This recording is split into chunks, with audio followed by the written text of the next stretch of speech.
Good morning, students. Hope last session's formula from the problem test you understood.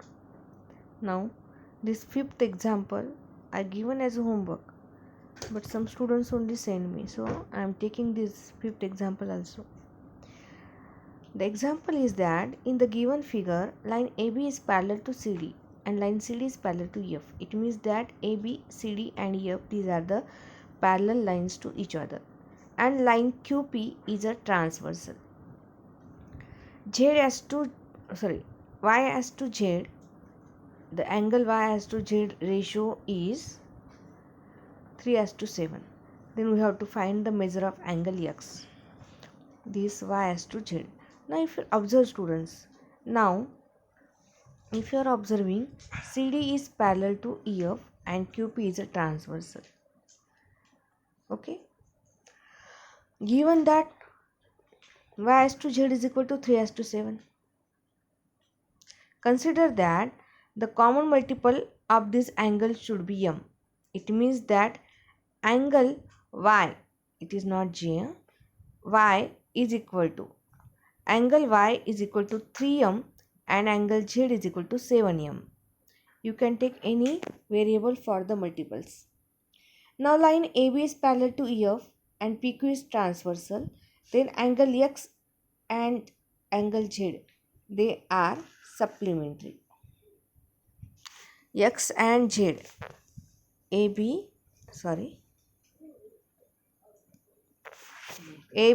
and EF are parallel. Angle X and angle Z are congruent because alternate interior angle. X and Y are not. X and Z. If X and Y, they are interior angle. They are supplementary. But we are considering angle X and Z. So these two angles are alternate interior angle, and alternate interior angles are congruent to each other. And from that, what you can say, angle X is equal to 7M. Now AB is parallel to CD. Y is 3M. X is 7M. But X plus Y, that is equal to 180. Therefore 3M plus of 7M is equal to 180 and 10M is equal to 180. Therefore M is equal to 18 degree. Now what is X? The angle X is equal to 7M. So substitute the value of X. X is 7M. So X is equal to 7 into M, that is M is 18. 18 multiplied by 7, you will get the value of X, that is 126 degree. Here also just we have to consider the alternate and interior angle concept, and we have to calculate the angle by the given things. Now question number 6. In the figure, Q is parallel to R. This Q line is parallel to R and P is a transversal. A is equal to 80 degree. One angle is given. The value of F and G. Listen students, from this 8 angle formed by the parallel line and transversal, if any one angle is given, other angle you can calculate. Now see, in the given here, A is 80 degree. What we have to find out? F. Now A and F, there is any relation? No. So find out C. Or you can calculate A and G also. They are alternate exterior angle. Any way you can calculate. If you are taking C, because A and C are the vertical opposite angle, this and all the possibilities I am going to explain here. In the answer there is only one possibility I wrote, but in explanation, listen. Now A is equal to C. If you are considering, because vertical opposite angle, then C is also equal to 80 degree. Now C and F, they are the interior angle and therefore they are supplementary, and therefore F is equal to 100 degree. Otherwise, this example I solved here by the different method. A and G are the alternate exterior angle. Therefore A is equal to G. So G is 80 degree. F and G are linear pair. Therefore G plus F is equal to 180. So 80 plus F is equal to 180. So F is equal to 100. So in this way also you can calculate. Now we have to find out the G. So G is 80 and F is 100 degree. So any other remaining angle also you have to calculate. Now see, students, our homework is that calculate B, C, D, E and H, whatever remaining angle you have to calculate and send me the up to session time. So this is homework. Remaining angle you have to calculate. Remaining angle, all remaining angle B, C, D, E, H. All these 5 angles you have to calculate and you have to send me up to session. Now question number 7. This is also very simple question. In the given figure, if line AB is parallel to CF and line BC is parallel to ED, then prove that angle ABC is equal to angle FDE. Very simple. Just extend this line.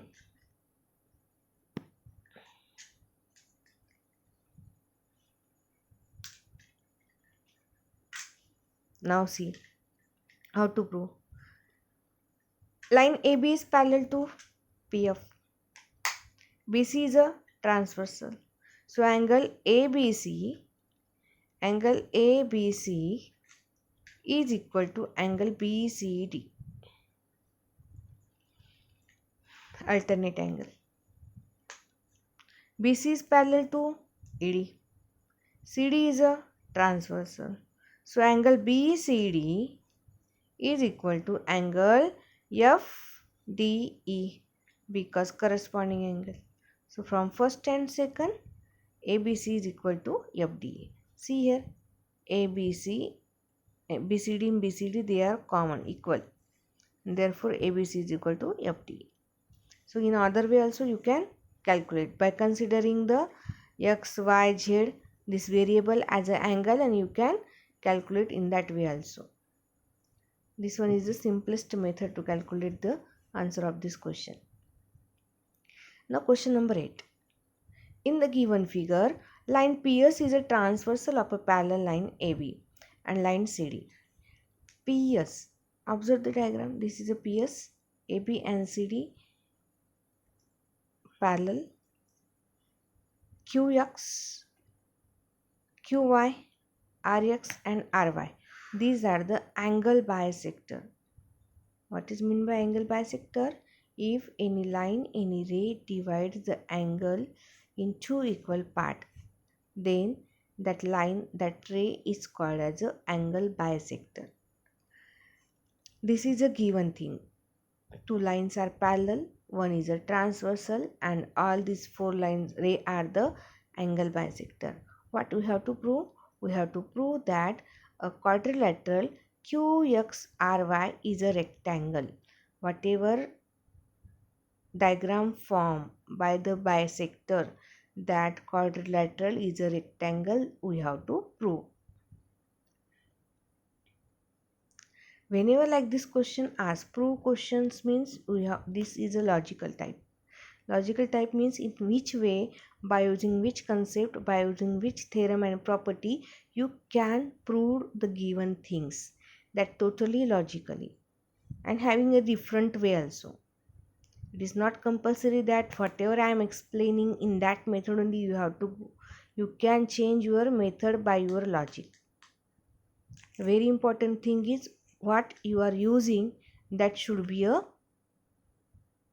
correct. Okay, now see, look at this figure.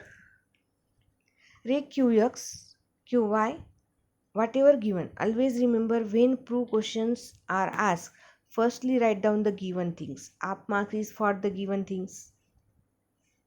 After that, what to prove means for writing this is also you will get the half marks.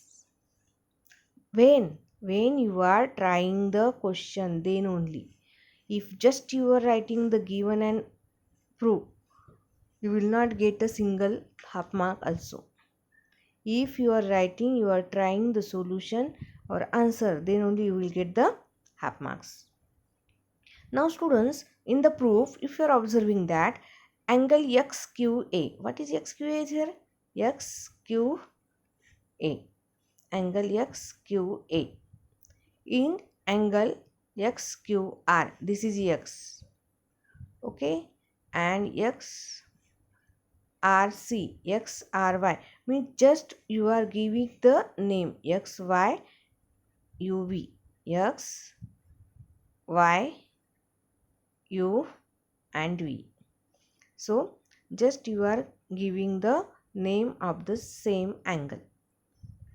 Now consider that AB and CD is a transversal and this is a PS is a ABCD parallel lines and PS is a transversal. Now angle AQR, this here just we proved angle AQR and angle CRQ, they are the interior angle. Therefore addition of this equal to 180 degree. Now what is AQR? AQR is X plus X and CRQ is U plus U. So it is equal to 180. And this is the angle addition property. Now 2x plus 2u is equal to 180 degree. So 2 in bracket x plus u is equal to 180 degree. So x plus u is equal to 180 degree. If you are observing in the diagram, this x plus u is 180 degree divided by 2, that is 90 degree, and this is one of the triangle, is it? QXR, this is one of the triangle, yes. So this addition of these two angle is 90 degree. So what is the remaining angle? By the sum of measure of angle property, the sum of all the angle of a triangle is equal to 180 degree, and therefore this remaining angle of this triangle, angle QXR, is equal to 90 degree. In similar way, in the second QYR is also 90 degree, we can prove same way. And therefore if you are observing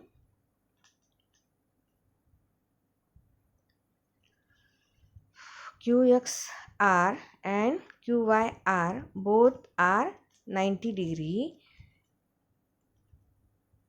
so you can prove the XRY and XQY also 90 degree, means all the angles of this quadrilateral are 90 degree. It means this quadrilateral is a rectangle. Now the question arises in your mind that if all the angles are 90 degree of the quadrilateral, then why it is not a square? Because square having, we have to prove the another property, this all the sides of a quadrilateral should be equal. Here just we proved. So rectangle, it is not compulsory that the all sides are equal, and therefore we can prove here a quadrilateral QXRY is a rectangle. So today's homework, complete it and send me up to session time. Or any question regarding this lesson, you can ask me. Here our lesson is finished.